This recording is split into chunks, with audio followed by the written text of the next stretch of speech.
Hey, ladies and gentlemen, this is Carmine Sabia for Explain America, and it looks like Trump is going to win this tariff battle in a big way. Before we get started, please make sure, if you haven't already, that you like, share, and subscribe at youtube.com/at Explain America if you're not there already. Trump has a plan, and I don't know enough about economics to tell you if his plan is correct or not correct, wise or not wise. I don't know. I am not an economics major. I didn't even study economics. I couldn't tell you.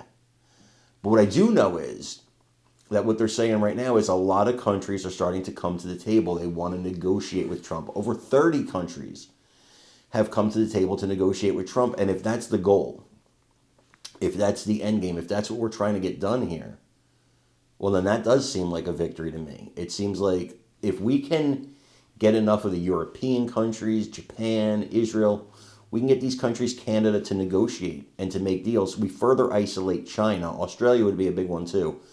We further isolate China and kind of push China to come to the negotiating table, right? I want you to take a look at this video and let me know what you think in the comments. Now tonight, President Trump's strategy seems to be paying off. Around 70 countries are in talks with the White House to reduce or eliminate tariffs against American goods. So far, Israel, Vietnam, Zimbabwe, Taiwan, they have all vowed to end all tariffs against American-made goods. Meanwhile, the European Union, they have now offered to remove all industrial tariffs. Britain's prime minister publicly admitting that globalization is over and now working with the White House on a bilateral free and fair trade deal.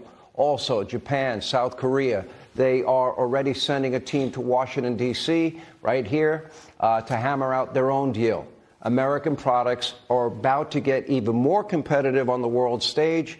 And while major multinational companies like Nissan and Honda and Apple, along with so many other countries and companies, they're now pledging, as of now, to invest already an estimated $7 trillion in manufacturing plants and other businesses and ventures right here in the U.S.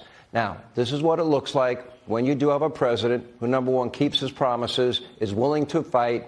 But, of course, not everybody's happy, especially the communist Chinese. They're not happy. For decades, they have benefited from a massive trade imbalance with the U.S. They have been hostile to our friends and allies around the world. They have stolen untold hundreds of billions of dollars in intellectual property theft, and they are also the most guilty of currency manipulation, high tariffs on U.S. goods, and our partnership with China has been a one-way street. The president, he has sent a very clear, unambiguous message. This is going to end. We send them trillions of dollars. They send us a lot of junk, often made in sweatshops. And let's not forget about COVID-19, shall we?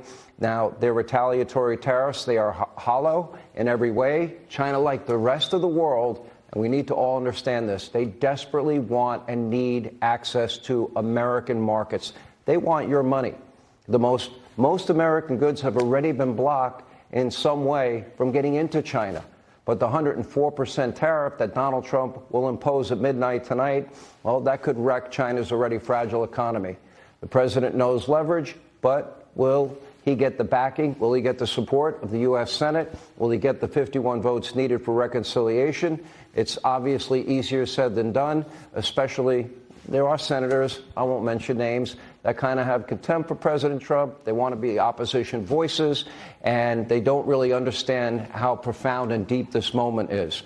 Anyway, we'll see over time what happens with some of these other senators. So the road ahead is not going to be easy, but so far, Senate leadership, they have done an amazing job. They have stuck together. They have navigated challenge after challenge. They got the president's cabinet through. Here with more, we'll start tonight with Senate Majority Leader John Thune. Senator, good to see you. Good to see you, Sean. Welcome to the Capitol. It's